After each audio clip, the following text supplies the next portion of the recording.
Hello and welcome. This is everything you need to know for Week 7 fantasy football. We'll highlight everything we saw in Week 6 and what you need to know going forward. All right, Evan, let's start with the San Francisco 49ers, who somehow went to Cleveland. I mean, this was a disaster. Go to Cleveland and lose to PJ Walker. In that game, Christian McCaffrey hurts an oblique muscle. Deebo Samuel hurts a shoulder. 49ers somehow suffer their first loss of the season. I want to get to the fallout from CMC and Deebo in a second here, Evan, but any initial thoughts for you on the 49ers coming off of this pretty shocking loss to PJ Walker? By the way, shout out Team XFL, PJ Walker. But anyways, what'd you think? Well, the 49ers would have won if their third-round pick kicker would have made one of two field goals. He obviously missed the 41-yard chip shot at the end, and he missed another one earlier than that. In fairness to Jake Moody, he had not missed a field goal on the season before that. I just find it interesting, the power rankings crowd just they moved San Francisco down because they lost by 2 points. Whatever. The Browns deserve a lot of credit. The Browns deserve a ton of credit here because they're just playing elite defense. They played a ton of man coverage against San Francisco. San Francisco doesn't really have players that can win consistently against man coverage. That dude is Brandon Ayuk, who had a couple of drops early in this game, had a couple of big plays late, but that's the kind of guy that the 49ers have who is best at beating man coverage. And he, left a bunch of yards out there on the field. I think it was interesting. Daniel Jeremiah brought up on the Move the Sticks podcast that maybe teams will start to attack the 49ers with more man coverage going forward. That actually could bode positively for Brandon Ayuk looking forward. But yeah, it was a confluence of factors. Obviously the Browns defense. Brock Purdy was playing with a wet ball. Deebo Samuel got hurt on the first play from scrimmage, an 8-yard jet sweep. Trent Williams went out with an ankle injury. And then Christian McCaffrey, obviously, with the oblique rib injury. The Kyle Shanahan said he doesn't even know if it's an oblique or a rib yet. So just there were a lot of factors working there. I would still have the 49ers as the number one team in the NFL. But I think hats off to the Browns in that one. Let's talk about the fallout from the Christian McCaffrey thing. So I don't think this Christian McCaffrey thing is serious. It sounds like hopefully just a 1 to 2 week thing. I think people understand at this point that if you are a workhorse back in the NFL, you are a favorite, a pretty big favorite to get hurt at some point. I think people are maybe jumping the gun on Jordan Mason. I understand Jordan Mason came in and played a bit ahead of Eli Mitchell in this game. I want to read this quote from Kyle Shanahan after the game. Kyle Shanahan said, Elijah has earned a ton with us over these years. I think Elijah, when he's been healthy, has been as good of a back as there is. He's had a hard time staying healthy, but I also can't take anything away from JP. And JP, I believe he's referring to, is Jordan Mason. So I think that assuming Eli Mitchell is healthy, and by the way, Eli Mitchell did not practice Wednesday last week, did not get in a full practice at all. And so I think that they just wanted to take it easy on him a little bit.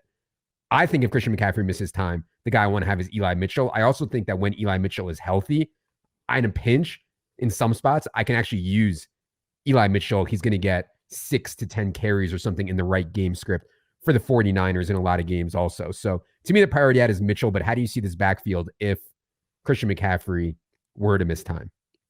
I think that I would really hedge my bet if I was just doing straight stat projections or snap projections or whatever. I would go Mason 45%, Eli Mitchell 45%, Tyrion Davis-Price 10%. Okay. I would personally have Eli Mitchell maybe 55 to 60%, but I think, we're roughly on the same page. And for more on this debate, you can check out the waiver show that myself and Sam Sherman did on this podcast feed. The Deebo injury does not sound serious. We're going to project Deebo in for week 7 to start this week. We'll see how it goes. But I do think the Deebo thing is not serious. Sounds like he just got a stinger on his shoulder, couldn't get a lot of movement on it, but sounds like he's going to be okay. All right. Let's go to Las Vegas. So Jimmy Garoppolo goes down in this game. He's uncertain for week 7. Everything that's coming out of Las Vegas is that they dodged the bullet. Jimmy G's probably going to be okay. They did have Brian Hoyer come in instead of Aiden O'Connell, AOC, and Brian Hoyer was able to finish this game and get the win for the Raiders. Another, though, really bad game for Davante Adams. Maybe you can blame the shoulder. Maybe you can blame Bill Belichick. But another bad game for Davante Adams. I'm going to give you the Michael Mayer white meat here in a second here, Evan. But I did want to get first your take on the Jimmy G injury and anything that you're seeing on Davante Adams. I'm just in wait and see mode on Jimmy Garoppolo. I mean, he had to be hospitalized, but it sounds like he's going to be okay. I mean, I don't know. Like we'll see on that. We're just going to have to wait. Davante Adams, I mean, look, Bill Belichick has a history of, being known for taking away the opposition's number one weapon. And I think that the Packers did that in the previous game. They went out of their way to do that. And Jacoby Myers has been the guy that has benefited. And now Michael Mayer is starting to benefit. Luke, I'm going to need you to go back in the old tapes and scrub every single time that Adam Levitan compared Michael Mayer to Austin Hooper, because we don't need to get it. It's bad for business. Okay. It's bad for business. I say that as someone who, again, got literally everything wrong this past week. I never compared Michael Mayer to Austin Hooper. All I said is that their measurables are somewhat similar, and Michael Mayer was barely playing. You're like, he's Austin Hooper. Austin Hooper. Let me give you this. I mean, easily a season high for Michael Mayer. 67% of the routes in this game. In week 4, he was only at 30%. Week 5, 46%. Something clicked here where they were like, man, let's just get Michael Mayer out there more. Let's just get Michael Mayer out there. He played 81% of the snaps. On the first drive alone, he had 3 for 35. Yeah. So they were going out of their way to get him the rock, and it paid dividends. I mean, he's really, really good at football. I mean, you're going to have to trust me on this one, Adam. He's really, really good at football. I typically also think that the Patriots are a very difficult matchup for opposing tight ends. And so, I mean, really impressive from Michael Mayer. I think he's worth an ad. We're going to talk about another tight end who I think is worth an ad also relatively soon in the show here. But I think Michael Mayer is worth an ad. I just wanted to note one more thing on the Raiders. By the way, they play the Bears this week, and the Bears might be starting an undrafted rookie out of Shepherd University. So, really good spot for the Raiders, obviously, this week. And Josh Jacobs, man, I know it's been a struggle on efficiency for Josh Jacobs this year. He has almost the exact same usage he had last year, which is absolutely absurd usage. 84% of the running back opportunities this year for Josh Jacobs, same as last year. 24 opportunities per game for Josh Jacobs, same as last year. It's been frustrating for Pollard and Mixon and Jacobs this year that they've been getting awesome workloads and not much efficiency or poor efficiency. But man, I still think it's coming for Josh Jacobs. Let's go to one other thing that doesn't really matter that much, but Trey Tucker is now looks like the Raiders' third receiver over Hunter Renfrow, behind Jacoby Myers and Davante Adams for the deep dynasty leaguers. Okay. Yes. Lions. So Lions go down to Tampa and get a pretty easy win, which I thought was a really good win for them. Defense was excellent for the Lions. Really good to see Amon-Ra, who has been banged up already this year with toe and other issues. He comes back and immediately has a huge game. The bad news coming out of this Lions game, Evan, though, was David Montgomery, the key to my best ball hopes this year. David Montgomery sustained an injury. I think he'll be back after the bye in week 10, but we're probably not going to have him here in week 7 and week 8. What did you think of the Lions' good win down there in Tampa? Just a bad luck injury too. I mean, he breaks off a pretty nice run up the gut, and he just gets ridden down, lands on the ball. And I don't know what happened to his ribs, but it sounded like they're cracked or at very least severely bruised.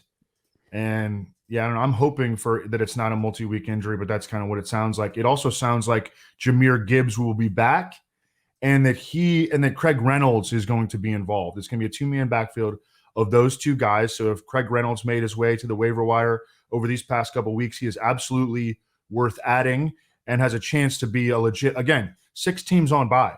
I mean, Craig Reynolds is like a flex starter this week. So I will say, though, Evan, last time David Montgomery was out, Jahmyr Gibbs was between the tackles feature back, which shocked me because we projected and I thought that Jahmyr Gibbs would not be getting that many between the tackles runs. I thought it would be Craig Reynolds. They decided not to. Now, this time Jahmyr Gibbs is coming off of an injury. I agree with Evan. I think he'll be back this week. But I just want to put it out there that last time they did not shy away from Jahmyr Gibbs up the gut. I think he had like 16 carries, most of them straight up the middle. Yeah, I think he had like 18 touches in that game. Yeah. The Lions have won 4 straight games, all by 14 plus. They also beat the Chiefs. I mean, this team, I don't know if you've looked at their Super Bowl odds yet, but I mean, I wouldn't discount them. And their turnaround on defense has been massive. I mean, they have like a legit, really good defense, and they're getting Jameson Williams going too. I mean, this guy has a ton of speed. I tweeted, Jameson Williams only ran 9 routes on 48 Jared Goff dropbacks in this game against the Bucs, but he looked good, man. I mean, you can go to my Twitter and Mike Renner tweeted a video.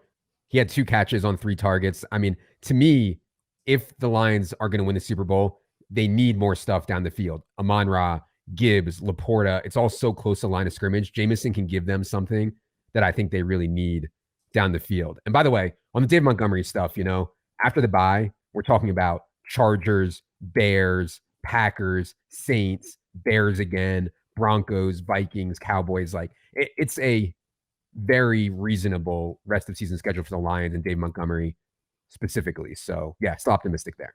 Jameson Williams, Josh Reynolds, and Amon-Ra St. Brown is a really formidable 3-receiver set. And then you add in Sam Laporta, who saw 11 more targets in this game. He didn't have his best game. Levante David did a really good job in coverage against him. But, I mean, this offense is a lot of fun. I liked from Jameson Williams that he had a bad drop in the third quarter. They went right back to him, and he made a contested downfield 45-yard touchdown catch. I mean, the trajectory on this offense, I think, is still pointing upward. Yeah. I mean, there's a lot of skeptics out there on Jameson Williams. I'm not exactly sure why. I mean, dude, shredded at Alabama. I understand it's been an awful start to his NFL season, but I mean, he absolutely shredded at Alabama. All right. Rams had a really ugly first half against the Cardinals. I mean, really ugly. They were bad in the first half. In the second half, the Cardinals could not stop the run. I mean, they were just running it right down their throat. Rams end up with an easy win. Unfortunately, Kyren Williams, one of the breakout stars of this fantasy football season, is going to miss at least 1 week with an ankle issue.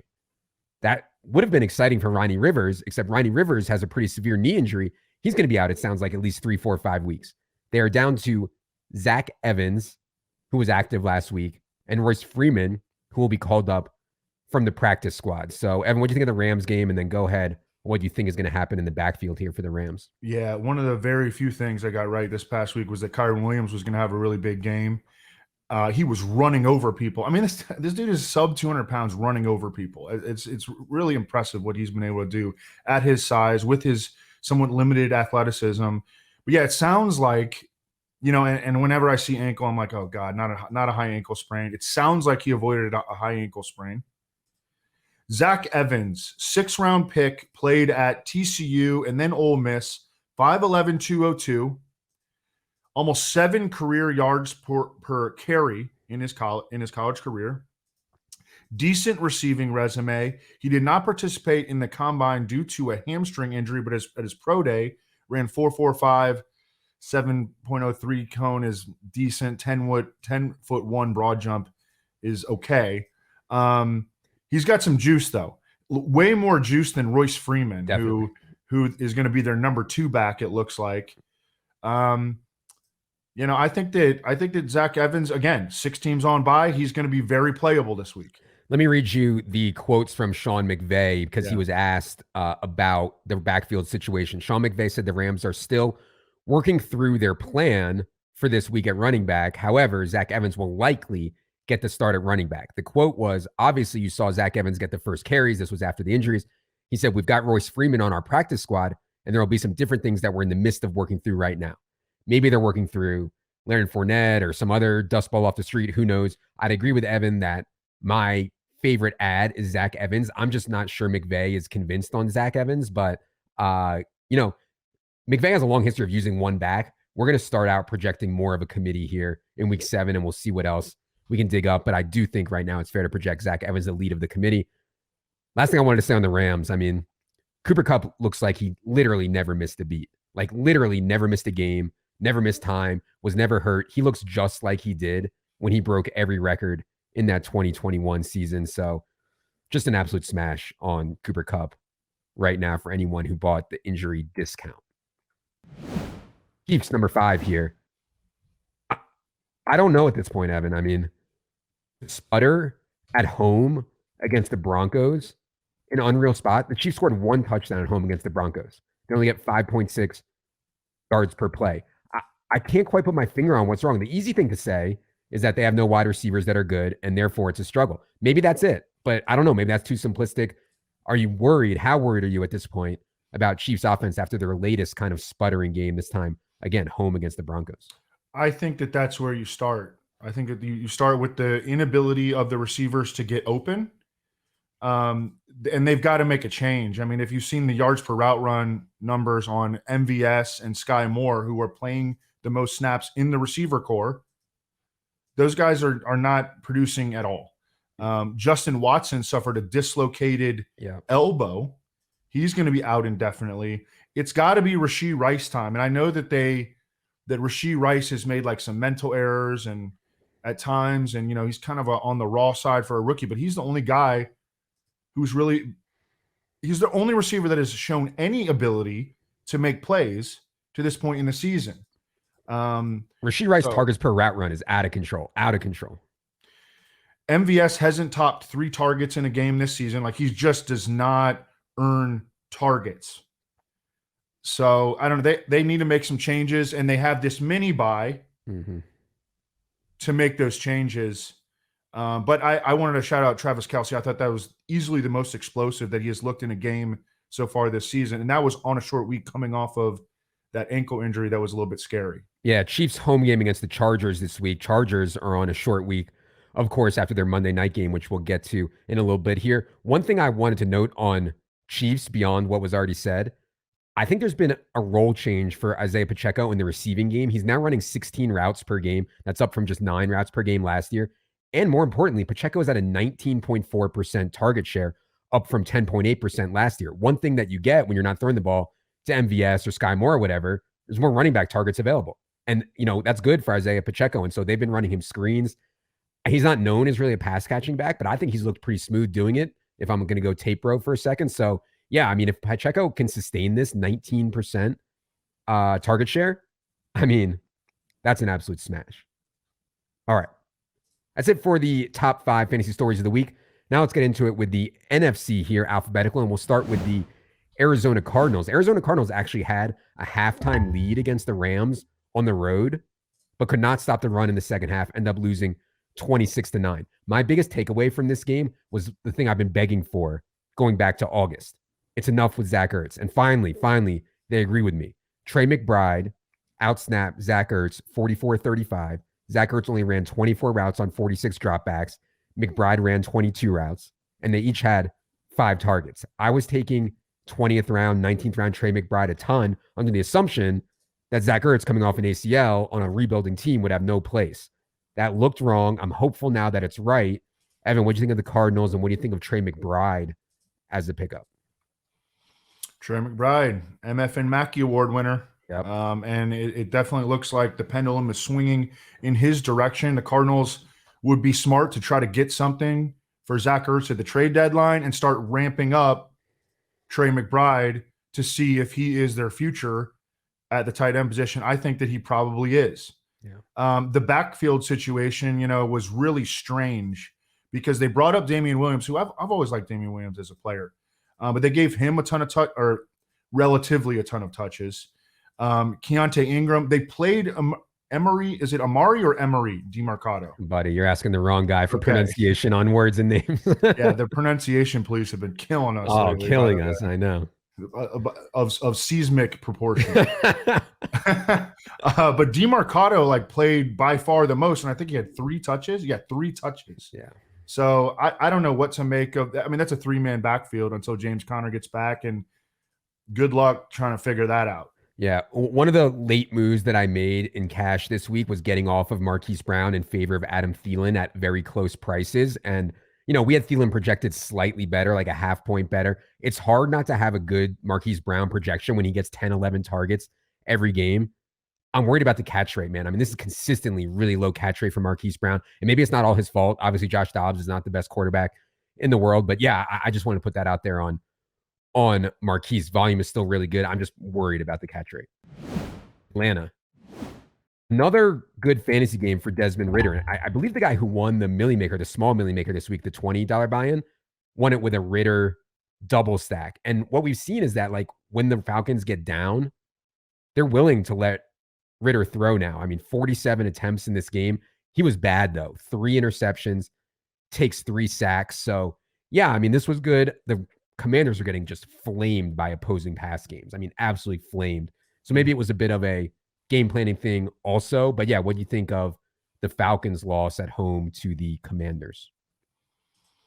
Yeah, one thing that stood out to me is that Bijan Robinson ran 45 routes in this game. That's his season high. And I mean, they are 8 targets, 5 for 43 in the receiving game. They are remain focused on featuring him in the passing game. That's really good news for him. You know, so even on days like this one where he has 13 carries for 37 yards, Tyler Algier still bothering, you know, the Bijan Robinson owners with 13 more carries. Even on days like that, Bijan Robinson is going to get there in PPR because of that massive receiving role. Kyle Pitts scored his first touchdown of the season here. And then, as you mentioned, because Ridder had 50 dropbacks, which, again, is not something that they want to do, Drake London delivers 12 targets, 9 catches for 125. I mean, Drake London's very, very good NFL player. It's hard to see it on this team, but he's a very, very good NFL player. And when Ridder drops back 50 times, obviously Drake London and Pitts are going to look pretty good. Just to add on to the Bijan thing, one thing that I noticed, Falcons cut the lead to 24-16 in the fourth quarter. They do the right thing, you know, the quote unquote analytics thing, and go for 2. One of the biggest spots of the game. The play they called was a handoff to Tyler Algier, not Bijan Robinson, which to me is just like insane. Now, that said, Bijan is still an incredible fantasy asset because all the things that Evan talked about, easily a top 12 player, in my opinion. But man, can you imagine if they gave these high leverage spots to Bijan instead of Algier? I mean, it would be just complete smash. So, yeah. Panthers. No Miles Sanders in this game, and Chuba Hubbard plays well. You know, I made a comment, maybe it was a Friday night show, and I know Kareem's been talking about this too. Like, I don't think it's crazy to think Chuba Hubbard is better than Miles Sanders at NFL football. Like, period. Right now, Chuba is 9th among 59 qualifiers in Pro Football Focus's rush grades. Miles Sanders is dead last, 59th. Chuba is also 13th in rush yards over expectation. Miles is 47th. So I don't know how long Miles is going to be out, but this was a game in which the Panthers got a lead and then obviously could not hang on whatsoever against the Dolphins. Still, I think Chuba continues to earn more and more work. Evan, what do you think of Panthers' loss down there in Miami? Yeah, I think that Miles Sanders is definitely more talented than Chuba Hubbard, but he's just so mistake prone, so prone to getting banged up and like just causing frustration that I think you could make an argument that Chuba Hubbard is just better at football. My notes were, well, the Panthers are on a bye this week. Frank Reich is handing off play calling duties to Thomas Brown, who came over from the Rams. Over the last 5 weeks, Adam Thielen leads the NFL in receptions. You know, it's very, I mean, I think we talked about this at some point earlier in the season, or maybe even in the preseason when he had that one big preseason game. Yeah. Receivers like Reggie Wayne, Hines Ward, Larry Fitzgerald to an extent, like they move in the slot late in their career and they become, you know, they just have like a new lease on life. And you know, and Adam Thielen has that short, he doesn't have that long distance explosiveness anymore. He had that at one point. I mean, he ran like 4.42 coming out of college, but you know, he's probably like a 4.5, 4.6 guy now. But he can still win in the short area. And he is a comfortable target for, you know, the rookie quarterback. And he's absolutely paying massive dividends as one of the best value picks in all of fantasy football. Laviska Shenault, who has, you know, sort of a minor gadget role, high ankle sprain. And then Hayden Hurst has been held below 25 yards and scoreless in 5 straight games. You remember he had that nice week 1. He hasn't done anything since. The Adam Thielen stuff is crazy, man. He's fantasy's number 6 wide receiver in points per game right now. The only guys better than him, Tyreek Hill, Keenan Allen, Cooper Kupp, Steph Diggs, and Justin Jefferson. Even if you thought Adam Thielen could still really play at age 33, it is impossible to see this in the range of outcomes. And I do think that there's going to be some pretty severe regression for Adam Thielen coming, but man, he certainly looks awesome, awesome, awesome right now. Bears. Oh, another mess, Evan. Another mess for the Bears. Justin Fields was playing horrible after 2 really good weeks. Looked like he would regress to his early season form. And then early in the third quarter, he dislocates his thumb. Now he's going to be out for a bit. I don't know, 2 weeks, 3 weeks. We'll see. Their backup is Tyler Bagent, an undrafted rookie out of Shepherd College. He put out some outrageous numbers at Shepherd College in Division II, of course. Playing football in the NFL is a big difference. Evan, what'd you see out of the Bears' latest meltdown, this time home to the Vikings? His name is Tyson Bagent. Okay. They'll be on me. They'll be on me about that. I know. He's the first quarterback, the first Division II quarterback since 2010 to start an NFL game. Tyson Bagent. He won the Harlan Hill Trophy at Shepherd College as Division II's best player in 2021. I think Justin Fields is going to be out for a while. Like, dislocated his throwing thumb, tried to pop it back in, and like by the time he gets back, if the season isn't already over, right, then the season's probably definitely going to be over because they have Tyson Bagent at quarterback and a horrible defense. So this is a really bad outcome for, Cole Kmet, who's been playing well, DJ Moore, who was looking like a league winner through the first 5 weeks. The running backs, Roschon Johnson should be back this week. That was another thing that I completely blew. I really like D'Onta Foreman.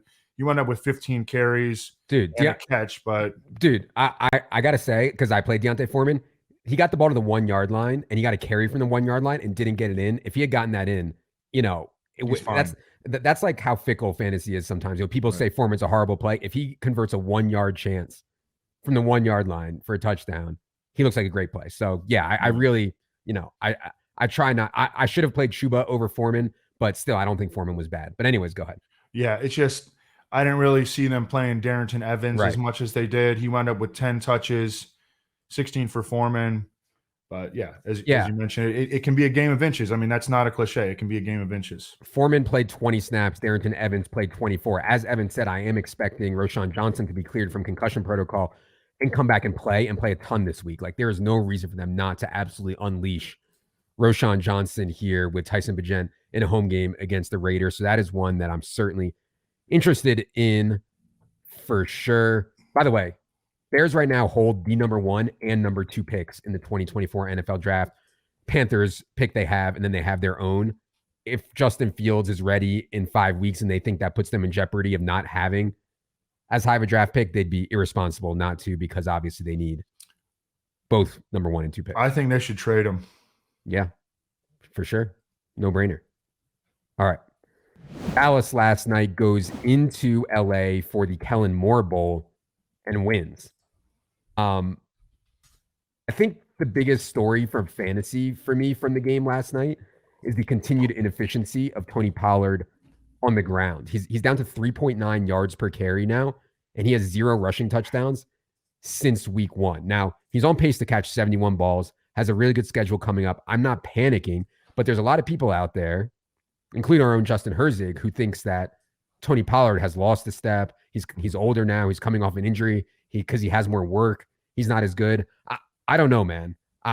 I don't think that's the case, but the evidence is mounting, I guess, a little bit against Tony Pollard. Where are you at on him right now? What do you think of Dallas's game last night? He did have an explosive reception. They gained 60. So I saw Brian Broaddus tweeting about this same situation today, and he attributes it to not Tony Pollard's skill level, but to the Cowboys' offensive line not having been a cohesive unit to this point, and just the running game has not gotten on track like whatsoever. What they can do is they can try to get the ball to him more consistently in the passing game because he's a space player anyways. But yeah, I mean his inefficiency on the ground has been fairly startling. Yeah.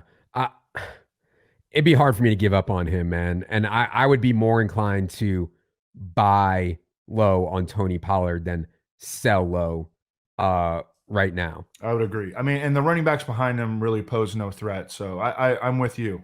A couple other things from the game last night. I thought CeeDee Lamb was awesome. There was definitely some squeaky wheel stuff going on. He came out with a really good first half, had a really good game, did CeeDee Lamb. On the other end of the spectrum, Michael Gallup sucks, man. I don't want to be hard on the guy, but the guy sucks. I mean, I played him a ton in Showdown last night. He got 10 targets and turned it into 3 catches for 24 yards and no touchdowns. I mean, even before he suffered that ACL, Michael Gallup already struck me as not that good of a player. Since then, he's been so bad. Brandon Cooks is certainly the better guy, I think.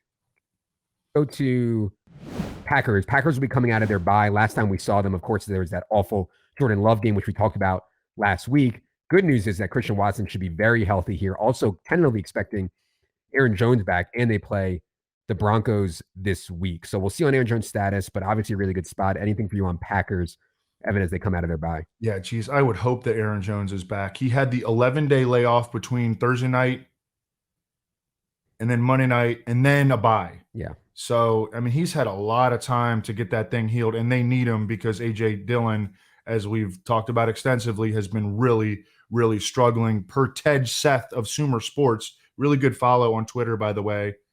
A.J. Dillon has the lowest tackle for loss rate and lowest explosive run rate of any running back since he's entered the league. Yeah. And I mean, he was decent the past 2 seasons. So, and we love A.J. Dillon. Look, we did stuff with him a couple years ago. The coolest guy. He's really struggling in the NFL right now. Yeah, he had to put out a video. He was like playing some farmer game. He was like wearing a farmer's hat. Yeah, dude's funny, man. Minnesota goes into Chicago in their first game without Justin Jefferson and gets a win. Now, Minnesota's defense has been better than I thought they would be this year, and they were good in this game. Or maybe Chicago's offense was just really, really bad. I did think that it was notable. They only had 3 wide receivers run a route. Again, first game without Justin Jefferson. Only KJ Osborne, Jordan Addison, and Brandon Powell ran a route. So they are going very, very tight in their 3 wide receiver set here. And I think that KJ Osborne, Jordan Addison, like in the right game flows, I know KJ Osborne's not that good. He can still be an asset for people in fantasy, in not an exciting one, but a usable asset. Evan, what did you think of Vikings win in Chicago? Yeah, I didn't have many notes on this other than Alexander. We saw in week 5 that it seemed like Cam Akers might be making a move on Alexander Mattison. In this game, Alexander Mattison kind of iced them, didn't play well, okay? But he had 22 touches, and Cam Akers had 2, and Cam Akers really barely played, and Ty Chandler is nowhere to be found. Yeah, snaps in this game were 45-9 in favor of Madison over Akers. I think Minnesota is seeing what the Rams saw. Oh, Cam Akers is not that good. I mean, we know Alexander Madison's not good, but Cam Akers is worse. And I think the Vikings are seeing that right now. Saints go down to Houston and lose. Derek Carr gets off 55-0 pass attempts in this game. My biggest fantasy note was that this Alvin Kamara usage is just off the wall. I mean, truly elite usage. 17.3 carries per game plus 8.3 targets per game. He has 4 carries from inside the 10 since he's been back from suspension. I mean, this is an awesome role. Now, Jamal Williams could be back at some point. He'll probably mix in for some base work. But yeah, I still really like Alvin Kamara. What'd you think of the Saints loss in Houston? Well, I think that you were fortunate to get 5 for 45 from Michael Thomas, 7 for 96 from Chris Olave. Rashid Shaheed made 2 big plays. He moves at a different speed than the other players on the field when he gets the rock. He also played, I think, he had his highest snap percentage on offense of the season. He was above 70% in this one. But you were lucky to get those numbers from Derek Carr, largely a product of the volume the 52 dropbacks, because Derek Carr threw per the Associated Press, Derek Carr will enter week 7 with his lowest passer rating through 6 games since his 2014 rookie season, his fewest touchdown passes through the first 6 games of a season, and his fewest yards per dropback through 6 games. The offensive line is struggling. Trevor Penning, their left tackle, has been just outright bad. He got dominated in this game. The offensive line used to be, for a really long time, was a plus in New Orleans. That is no longer the case. The quarterback play is average to below average. So again, I think you were lucky to come out of this with the statistics that you got from the pass catchers. Also, Taysom Hill was used as a slot receiver and an inline tight end, played a ton. He had did he have 7 catches? Insane. Like he was playing like pure tight end role. Yeah. Yep. 7 catches and a carry.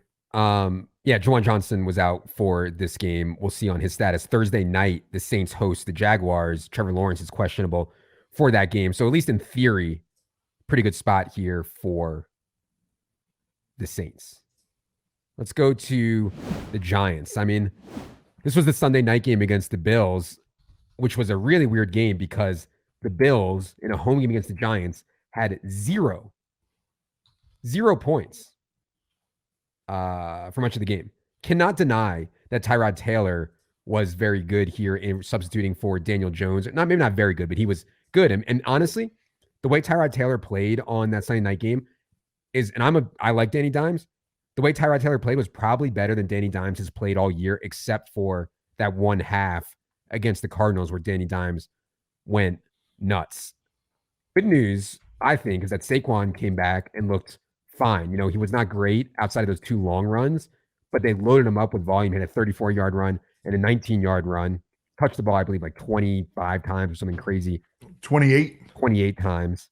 So, yeah, some encouraging things for the Giants from a fantasy perspective at least. But, yeah, still nothing too exciting. Evan, what do you think of the Giants game on Sunday night against the Bills?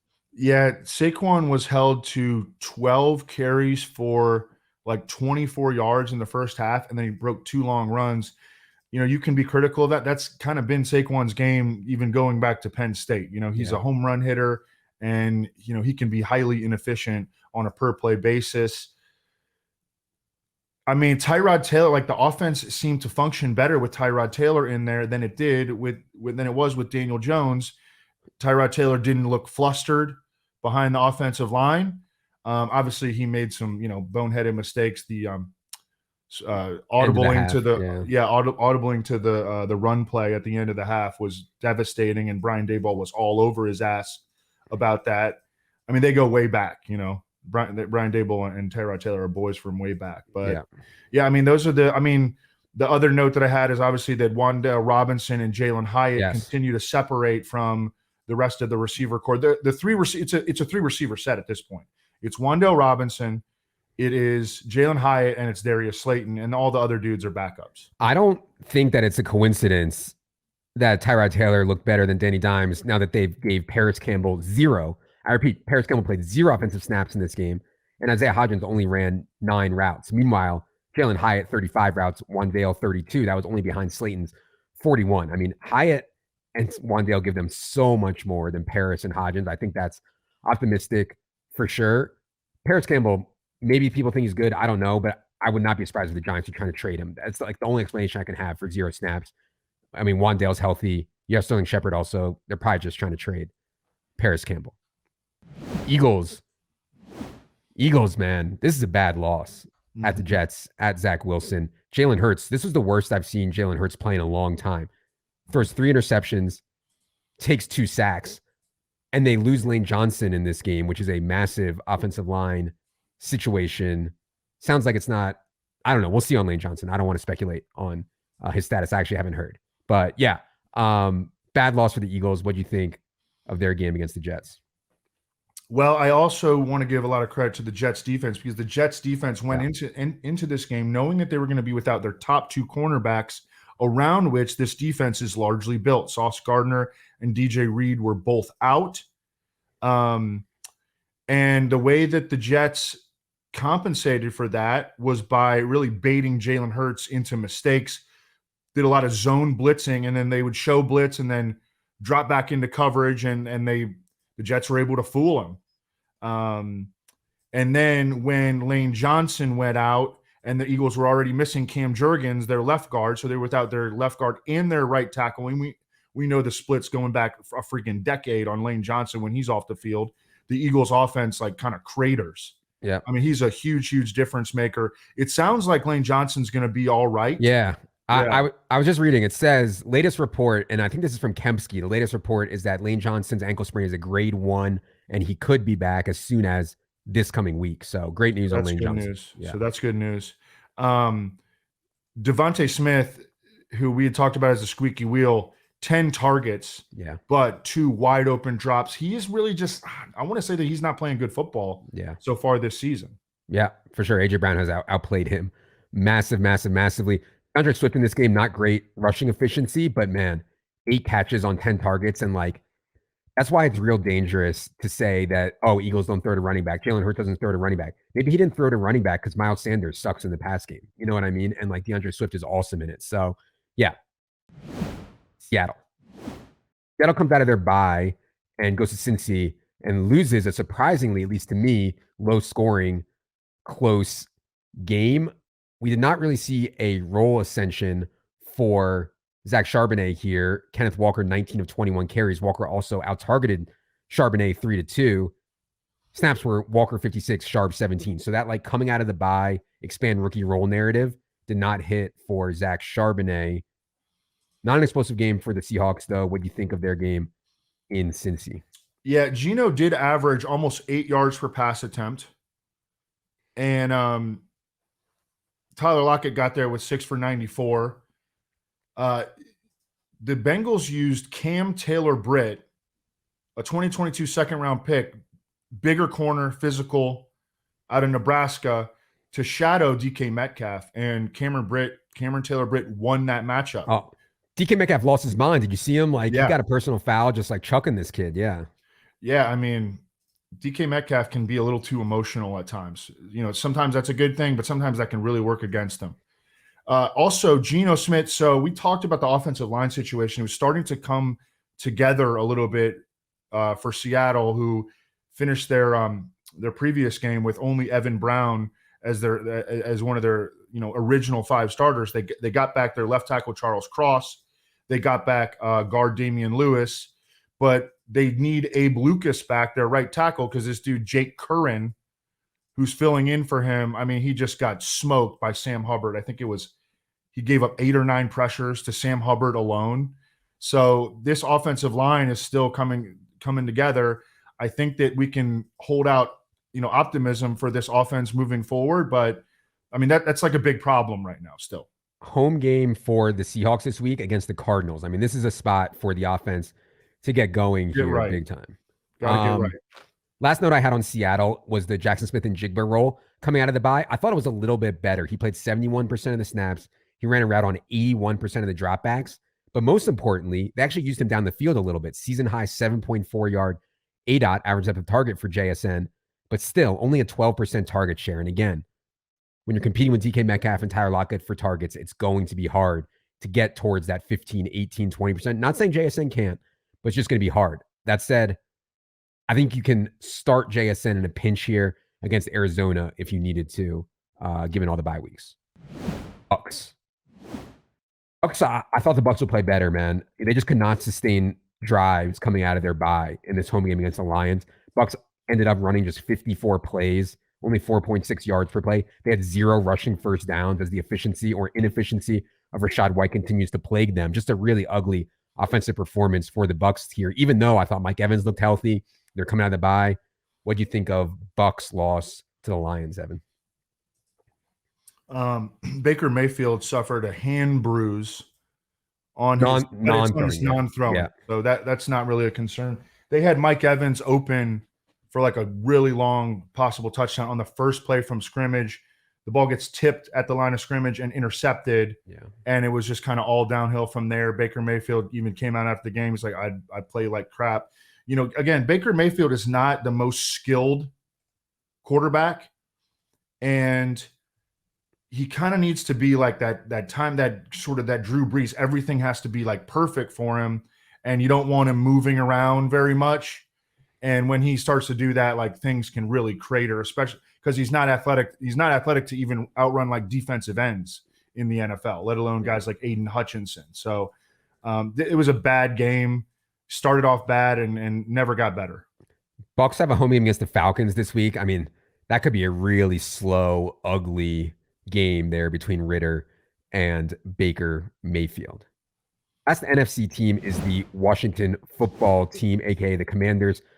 I mean, Washington football team somehow got a win in Atlanta, even though the Falcons outgained them 402 yards to 193. I mean, Washington only ran 50 plays. Of course, Sam Howell, despite only dropping back 9 times, took 5 more sacks. I mean, it's a joke. But anyways, it was a good win for Washington. I'll give them that. And they had very tight target distribution, which we have not seen. Terry McLaurin had his best target share game of the season by a mile. Evan, what'd you think of Commanders' win down there in Atlanta? And you mentioned Sam Howell took 5 sacks. He didn't just take 5 sacks. He took 5 sacks on 28 dropbacks. Yeah. This is a really big problem. And again, I know they got the win here. That's nice. They're 3-3, whatever. I don't know about this, Eric Bieniemy thing. Agreed. I also want to mention Curtis Samuel, who were you drafting him a lot in best ball? Honestly, we had him ranked like 3 rounds above ADP, and I kept getting him. I didn't feel great about it, but I felt good about our process behind that. So yeah, somehow I have a bunch of Curtis Samuel. Me too. And he's been like an awesome pick. Yeah. He's got he's been getting like a bunch of catches. He scored a touchdown now in back-to-back games. He had a rushing touchdown. Like he's been an awesome pick in best ball. That's the kind of guy you want to hit on in like the 17th, 18th round. And I mean, he's been a hit so far. I know he's not a great, season-long play or anything, although I think he might be usable this week because of all the teams on bye, but he's been kind of a steal. Logan Thomas was just an utter bust. I mean, after having an awesome week 5, that was very, very disappointing. But as you mentioned, when a team only fires off 50 plays and there's only 23 pass attempts and there's only 15 completions, some dudes are not going to hit, and Logan Thomas didn't even come close to that. Yeah, Commanders play at the Giants this week. The thing that was frustrating to me, because I have a ton of Brian Robinson, they gave Chris Rodriguez 4 carries in this game, including a few in the third quarter, which I thought was really weird. Like, I don't know. I don't know why. It was probably just a blip, but that was frustrating for me as a Brian Robinson bull. I know this is on defense, but the Commanders have benched their first-round cornerback, Emmanuel Forbes. That has to be disheartening for a team like this to already having to bench their first-round pick. I mean, they had to sit him down because he was getting torched, couldn't tackle anybody. I mean, they drafted him. He's 160 pounds or something like that. Like, that's going to be tough to make it in the NFL, 160 pounds playing defense. Not good. All right, before we get into the AFC, breaking news into the show. As we were recording, breaking news, Julio Jones, old friend of the show. I mean, one of my favorite guys to play from, I don't know, 8, 6, 10 years ago. I don't even remember at this point. Julio Jones. Whenever he played the Panthers. Julio Jones, who is now 34 years old, and I've heard no rumors about him wanting to get back in the NFL, has signed with the Philadelphia Eagles. Now, Julio, I don't think has really been effective or good since, 2019, 2020. We're now in the year 2023. Again, he's 34 years old. But can he be better than Zacchaeus? Can he be better than Quez Watkins? Maybe. I don't think I'd be making an ad here, but yeah, Evan, any initial reaction? We really haven't had any time to digest this or look at anything, but any initial reaction to Julio Jones signing with the Eagles? Well, Zacchaeus did just go on IR. As we talked about, Devontae Smith has been struggling a little bit. I'm not suggesting that Julio Jones is going to cut into his playing time, but I think it makes sense from the standpoint that he gives them some depth. I'm sure he looked good in his workout, or else they wouldn't have signed him. Schefter is tweeting about it, and he's like, AJ Brown is boys with Julio, pushed for the Titans to trade for Julio back in the day. That obviously didn't work out, but the way that AJ Brown is calling shots around the Eagles organization, I wonder if Howie Roseman is about ready to cede the GM reins to AJ Brown. But I mean, AJ Brown has a lot of clout in the organization at this point. That Titans experiment that Evan talks about, Julio Jones played in 10 games for the Titans, caught 31 balls. Like, to me, that would be a higher end range of outcomes for Julio Jones on the Eagles. But we'll see. I mean, we'll see if he can still play at 34. I'm skeptical, but after this Adam Thielen season, man, who knows at this point? All right. Let's move to the AFC here. We'll start with the Baltimore Ravens. They go to London and beat the Titans. They were up 18-3 at halftime. Hang on in this game. I just think Lamar right now, the way he's running, and the offense, the Monken stuff has not gone the way that I thought it would go. I thought they would be much better in the pass game, but the rushing stuff is good. I mean, since J.K. Dobbins went down, Lamar is averaging almost 11 carries per game. I mean, that is an awesome value add. Evan, what'd you think of the Ravens win out there in London against the Titans? Zay Flowers got his first career touchdown. He, was it you who posted something about I think it might've been Mark Dankenbring who posted something about the target shares since week 2 when, cause Mark Andrews missed week 1. Zay Flowers has a higher target share than Mark Andrews over the past 5 weeks. So, I mean, Zay Flowers is like an every week wide receiver too. He saw 8 targets in this past game. He's the clear number 1 receiver. I also saw that you tweeted about this with Nelson Agholor, and I mentioned it on the show last week that it looked like Nelson Agholor last week was emerging as the Ravens' number 2 receiver ahead of Rashad Bateman, who's been terrible, and Odell Beckham, who's been bad and injured. Now that's 2 weeks in a row. Yeah. So Nelson Agholor, I think, is the number 2 receiver for the Ravens right now.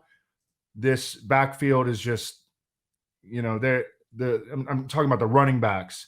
The running backs, there's just not a whole lot we can do with them because it's like a 2-man rotation, and neither of Gus Edwards nor Justice Hill is very effective. My thought on the Agholor stuff is it just reinforces to me that Zay Flowers is such an awesome play, because if you're playing Nelson Agholor over Bateman and Odell, you're saying that Odell and Bateman can't play. We know who Agholor is at this point. It's Zay Flowers' show, man. And so that's just awesome for Zay Flowers' role. Bills. This was horrific Bills performance. It seems like they play this is so anecdotal, and I hate saying stuff that's like feel-based. It seems like they play to the level of their opponent so often. They come into a home game against Tyrod Taylor and lay a complete egg. I don't know if you have any explanation for this whatsoever. Steph Diggs was awesome. It was just a weird game for the Buffalo Bills. Do you have any sense of what happened to them in that game on Sunday night against the Giants? I mean, I think Wink Martindale kind of is like in throw the kitchen sink at the opponent kind of mode at this point, and sometimes that can work. At the same time, like, I don't know, they just never really got it going. I mean, the running game got going a little bit. I don't know why they're giving so many carries to Latavius Murray, though. At one point, he had more carries like through a significant chunk of the game than James Cook. The skill players behind Stephon Diggs, who, by the way, Stephon Diggs is absolutely destroying. Yeah. The skill players are, they're mediocre still. So, they didn't have Dalton Kincaid. It was an off game. I'm not really worried about the Bills or anything like that, but I mean, it was definitely an off game. Latavius Murray usage continues to be good, and Damian Harris suffered a scary injury in this game, allowing Latavius Murray's role to consolidate here a little bit for sure. And yeah, Evan mentioned the Steph Diggs stuff. I mean, dude is unreal this year. He's on pace to set career highs everywhere. 138 catches, 1,756 yards, 14 touchdown pace for Steph Diggs. He's running an insane different kinds of routes. I tweeted his next gen chart. It's like awesome to look at. Yeah. Also, I mean, I think a lot of the credit should go to Bobby Okereke, the Giants middle linebacker, who they somewhat surprisingly gave a lot of money to. He was just an ubiquitous force in this game, causing tackles for losses and breaking up passes in coverage, and he had a ton of tackles. I mean, he just played like the game of his career. Yeah, Bills play at New England this week. Do expect Dalton Kincaid back for this game, but yeah, not the cleanest of spots. That game has a total of 41, pretty low already. Bengals Ugly game for the Bengals home against the Seahawks, man. I mean, they only ran 53 plays.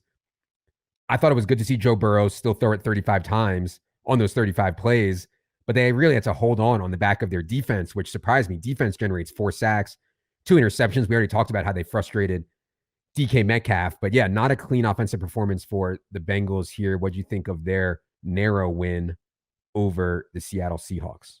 I don't know if it's fair to say that T. Higgins was a decoy in this game, but he is clearly playing through pain, and he really wasn't a factor. Where did he finish with? 2 for 20. Oh, yeah, 2 for 20. Tyler Boyd was much more involved. Jamar Chase got 13 targets. The running game continues to be highly inefficient. They're going into their bye. Orlando Brown got banged up, their left tackle in this game. I think he's going to be all right. Again, they have their bye upcoming, but hopefully they have some sort of a reset during their bye. They get healthier and they come out the other side, because with the exception of the previous game and the end of the Ravens game, the Bengals offense has been one of the biggest disappointments in all of football to this point. I wanted to get your Joe Mixon take, because this has been a hotly debated subject internally for us on the projection side. We docked Joe Mixon's projection, like fudged it, docked it a ton. We were lowest in market on Joe Mixon by far, and it still ends up looking bad because despite insane volume, I mean, since the start of last season, this guy's played in 20 regular season games, has Joe Mixon, touched the ball 382 times. He has 40 carries from inside the 10. I mean, this is truly elite usage. And he still only topped 18 half PPR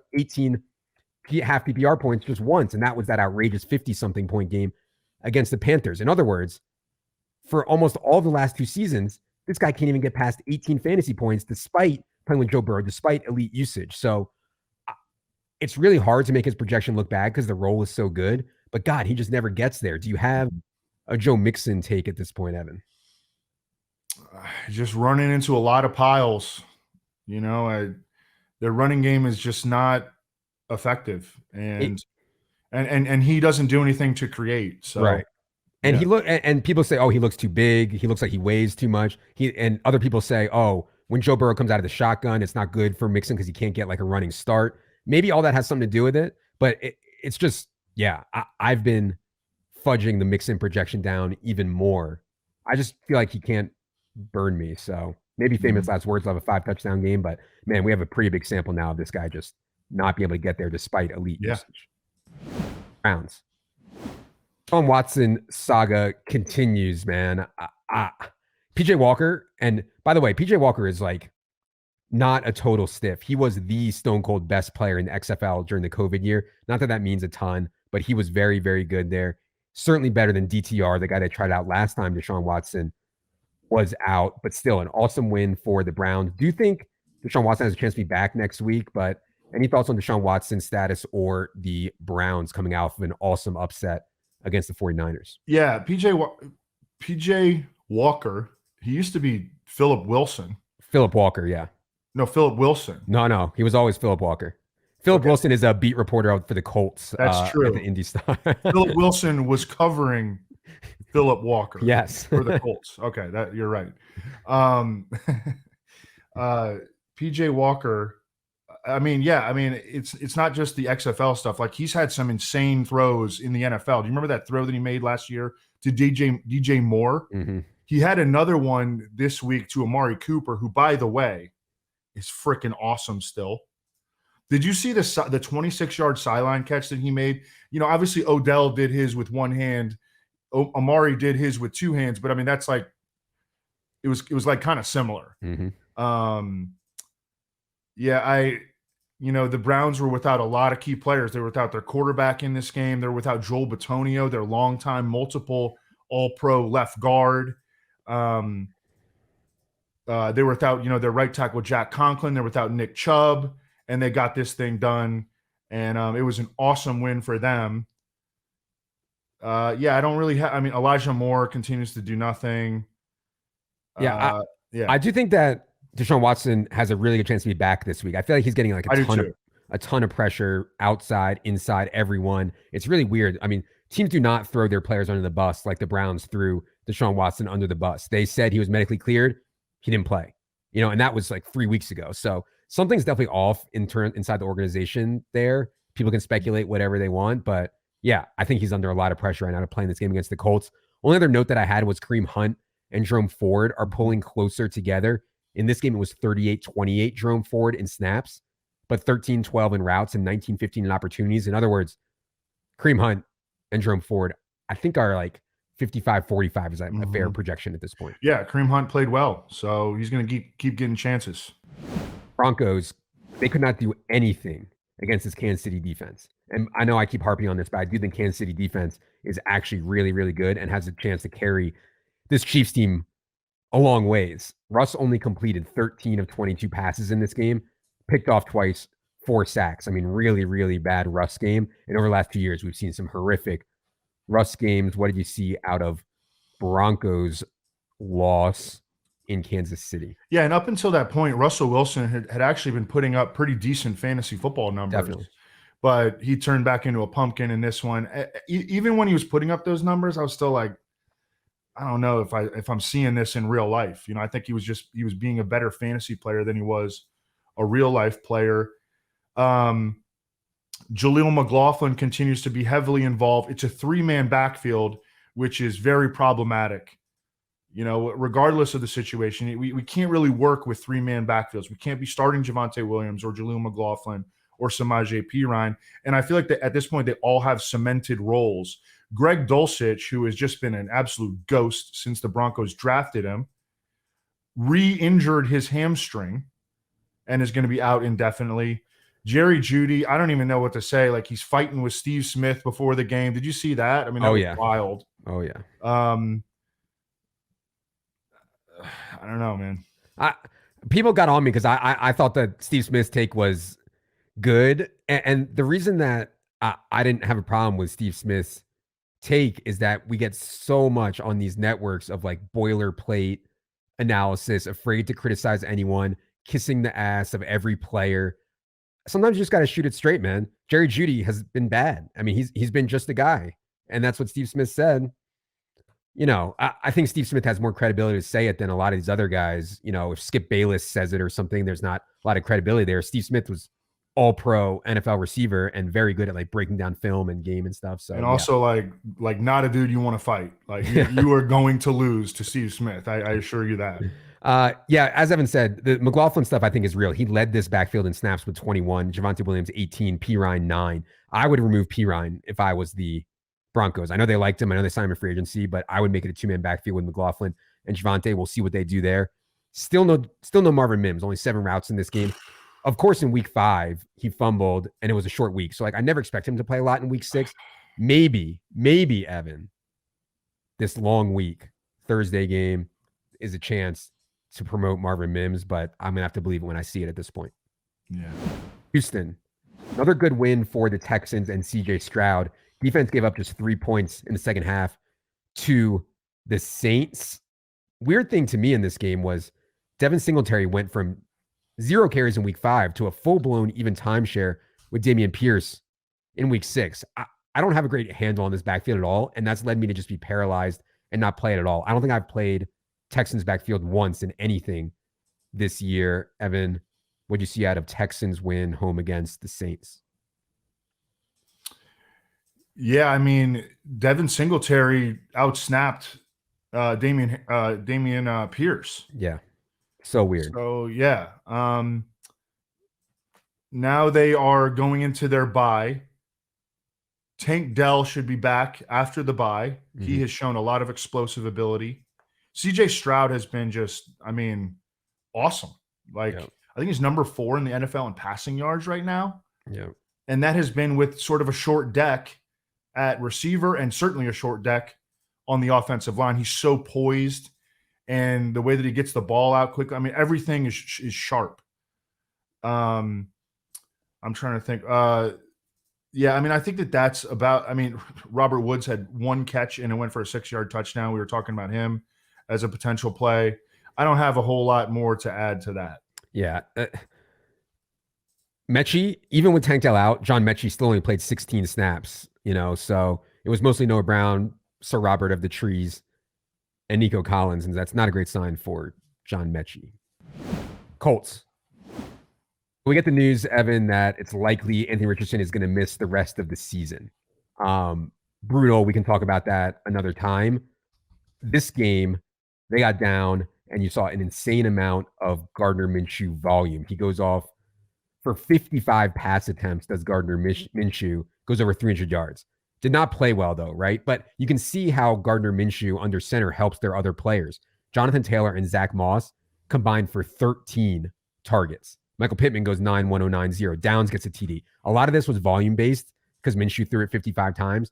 But still, when you remove the Anthony Richardson rushes, when you remove the Anthony Richardson sacks, when you start to get more running back targets, you can see how it can help some other guys.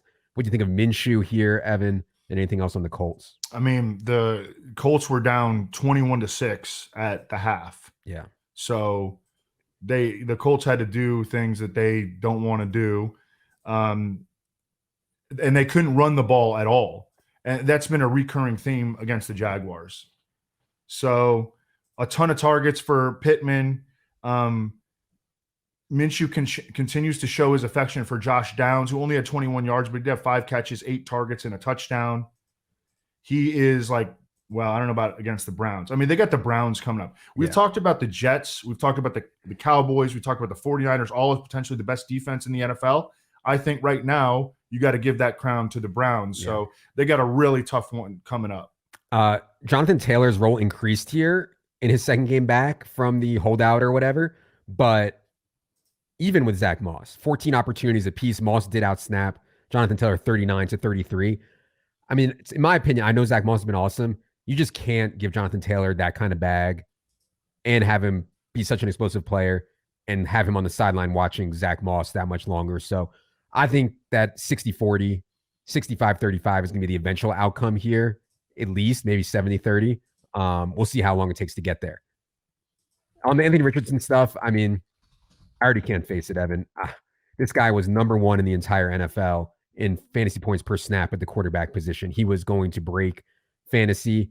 I can see why people say the way that he plays is going to lead to injuries, and that's going to be a massive debate this offseason. I don't really want to get into the debate now because it's like it's too aggravating to me, but some people are going to say that Anthony Richardson should be like a 3rd-round pick, and some people are going to say you can't take this guy because he's a lock to get hurt, And so, we'll save that for the summer. Yeah, we were talking about our best ball teams a little bit before this, and my best ball team has Anthony Richardson and Jared Goff at quarterback. So yeah, frustrating for sure.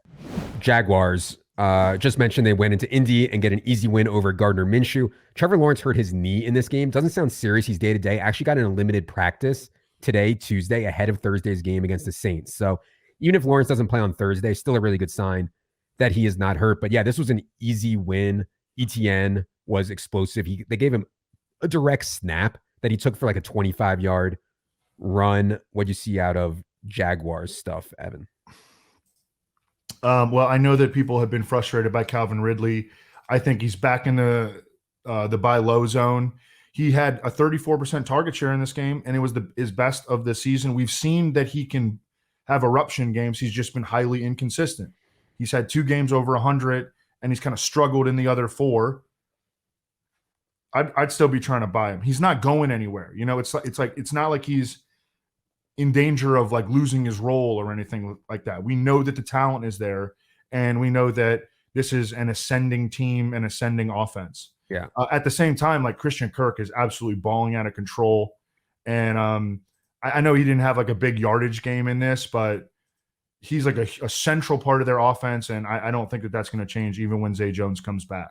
Could see Marshawn Lattimore on Calvin Ridley this Thursday. Yeah, true. Could, but not that that's a huge deal, but just something to note.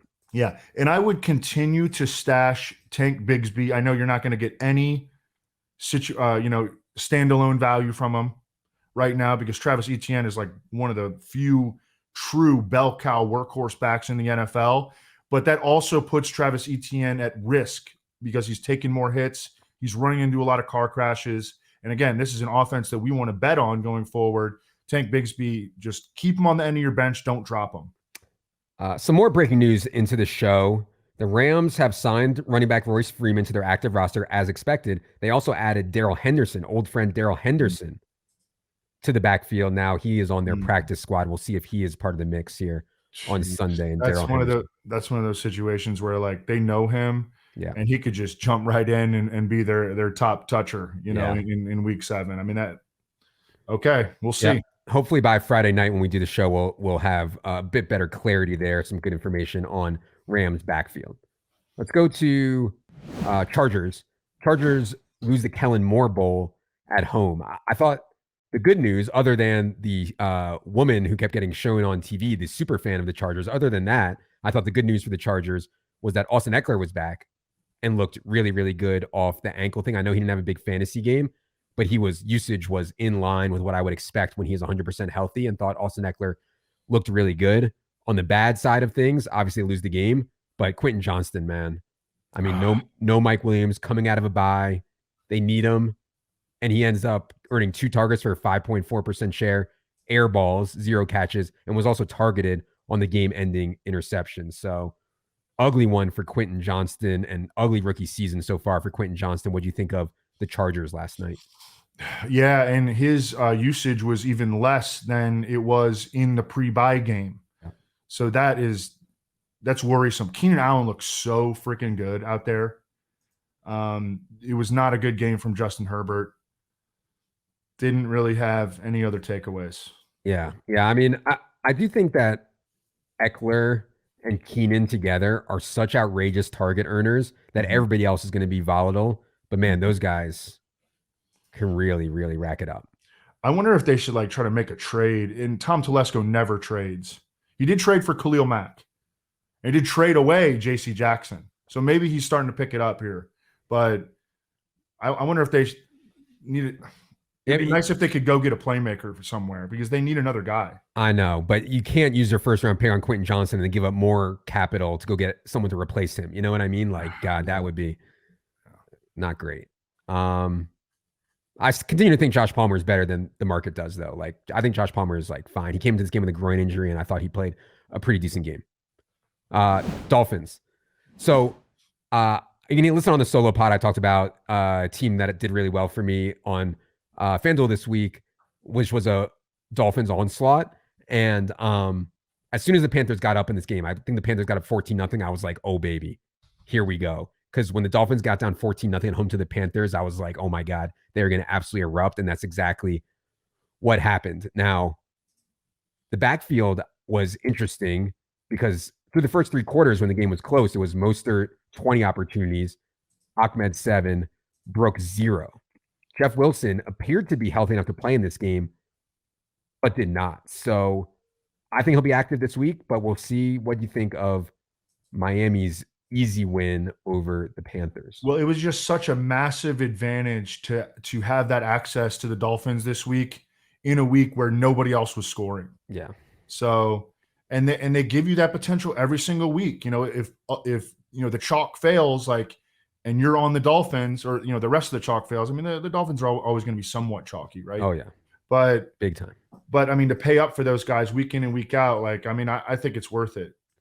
And I know that that's easy to say in hindsight, but I mean, I think that going forward, we always want to have some access to this offense because they can go off any given week. It's the best offense in the league. And then there's a gap, and that is backed up by the data because they are averaging 8 yards per play. And the next closest is like 5.5. Yeah. I mean, they are Tua Tagovailoa is the only quarterback in the NFL to have a 90-plus passer rating in all 6 of his starts. He's leading the NFL in passing yards, yards per pass attempt, passing touchdowns, quarterback rating, and 20-plus yards completions. That's via Field Yates. Yeah, the Dolphins are number 1 in the NFL in offensive yards per game at 499. The Eagles are second at 395. So, Tyreek's on pace for over 2,000 yards. Like, we just want to keep taking shots on this offense, whether it is stashing Salvon Ahmed or not stashing Chris Brooks at this point because it looks like he has a high ankle sprain, but stashing Jeff Wilson, Yeah. I mean, they're not going to stop scoring. Yeah, I want to have Jeff Wilson on my team. I understand that it's a little bit concerning that he was scratched last week, but still. Tua is now plus 350 to be your NFL MVP. That is the shortest odds on the board, slightly ahead of Patrick Mahomes plus 450. So, yeah, I mean, the Tua MVP stuff is mega live at this point. Got a good report on Devon Achane. You know, it's always scary when a guy goes on IR, but the report on Devon Achane is that he is expected back week 11 when he's eligible to come off of IR. Nice. Patriots. So another loss for the Patriots. They're 1-5 now after losing in Las Vegas. The only bright spot that I had for the Patriots here was Kendrick Bourne, and I know Evan has concerns about Kendrick Bourne's athletic ability. It just seems like when guys are out, Mac likes throwing to Kendrick Bourne, just something to file away.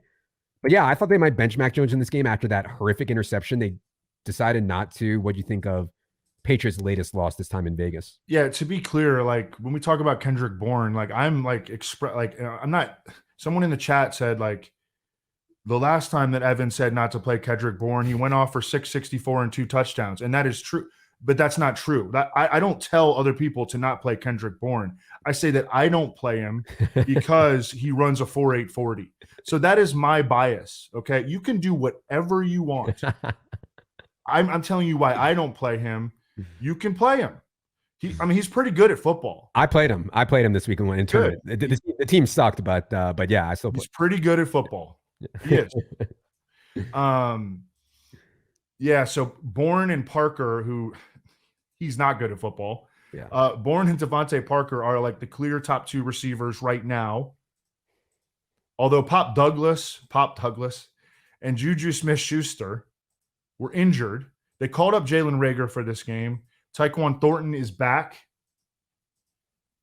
I don't know. This team is in shambles. Are they going to like resort to maybe giving Malik Cunningham some work, like as a quarterback or as like a gadget type? I mean, they have like no explosiveness on offense. When Kendrick Bourne's your number 1 receiver, yeah, that's a problem. That's a really big problem. He's like a solid 3rd receiver. That's what I was going to say. I don't think Mac is very good, but you can't put this all on him. The team they have put around him is total dust. I mean, so slow and so, yeah. Yeah, Ramondre did finally dominate the backfield over Zeke. Ramondre played 21 of 23 snaps in the 4th quarter. Yeah, and he left for like a quarter to get like checked for like concussion or ankle or something. Then he came back. Yeah. So yeah, good on Ramondre. Jets. Defense is just so good. I mean, impressive win over the Eagles. The Jets have now beaten Josh Allen. They've beaten Jalen Hurts. They almost came back and beat Patrick Mahomes. All this stuff was with Zach Wilson at quarterback. So, yeah, man, when you can play defense like the Jets play defense, you can win a lot of games. And now their schedule is going to get a lot softer. Breece Hall, 74% of the running back opportunities in this game, which is massive. And then he gets a bye in week 7. I mean, we could see true workhorse Breece Hall when they come out of the bye, 80+% or more. What do you see out of the Jets win over the Eagles, Evan? Yeah, I think that they have to do that because of, number 1, the way that Breece Hall is playing, and number 2, because he's their only consistent offensive playmaker. Garrett Wilson obviously is really good. However, Garrett Wilson is, attached to Zach Wilson. Mm-hmm. Although Zach Wilson, again, I mean, I don't know. He's not killing them right now. So I guess that's the best that you could say for him. I don't know. Again, the Jets going in their bye. Yeah. I don't know if you saw this, Evan. There was a video somebody put out, Aaron Rodgers with no boot on and no limp that I saw, making throws like before the game on the field. And there's like rumors that he's going to try to get back for this season off of such a severe injury. That would surprise me, but he seems to think that he can. Who knows what kind of weird medicine and stuff he's doing. So I don't want to completely write off Aaron Rodgers coming back at some point for this team. I'm skeptical, but I don't want to write it off. Well, when you don't take the vaccine and you take ivermectin, you actually get superhuman healing powers. And we're seeing that evident with 42-year-old Aaron Rodgers. Right now. Come back from an Achilles injury in 4 months. No problem. Okay. Steelers were on a bye in week 6. They come back out of their bye to play the Rams in week 7. Do expect Deontay Johnson back for this game. Been a while for him with the hamstring. Also expect Pat Freiermuth back from his hamstring issue for this game. Beyond that, I didn't really have too many notes on the Steelers. I don't think we're going to see like some big change in the running back rotation coming out of the bye between Najee and Jaylen Warren. We'll probably project it similar that it's been the way it's been for the first month of the season. Anything for you on Steelers, Evan, as they come out of their bye? Yeah, you mentioned Deontay Johnson due back from the hamstring injury. Pat Fryermuth. I mean, he's had 4 concussions in a 3-year pro career. I'm starting to get a little bit worried about this guy. But yeah, that's all I have for the Steelers notes. All right. Last team we're going to do here today is your Tennessee Titans. Ryan Tannehill hurt his ankle again, this time in a loss to the Baltimore Ravens. They're calling it a right high ankle sprain as they head into the bye.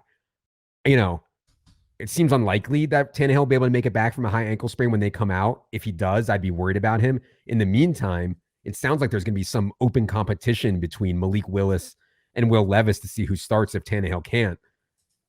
Not a great situation for How can Will Levis not win that? Yeah. Well, Malik Willis looked a lot better this year, but I agree with you. Well, not in this past game. Not in this game, yeah. 4 sacks on 9 dropbacks and just 0 pocket awareness. Yeah. You're right. He did look a little good, decent in the preseason, right? Yep. He was good in the preseason, yeah. Yeah. Okay. Well, we'll see. Yeah, but I'd love to see Will Levis get a shot. But yeah, they're going into their bye here, and obviously everything will depend on the health of Tannehill's ankle. Anything else for you from the Titans game over there in London against the Ravens? No, Derrick Henry had some sick runs though. Yeah, certainly did. All right, that is going to do it for your Week 7 Team by Team podcast. For everyone behind the scenes here, producer Luke, producer Ryan, King Editor Jackson, producer Steven, everyone. We appreciate all of you. For all those people and Evan and me, good luck, everybody.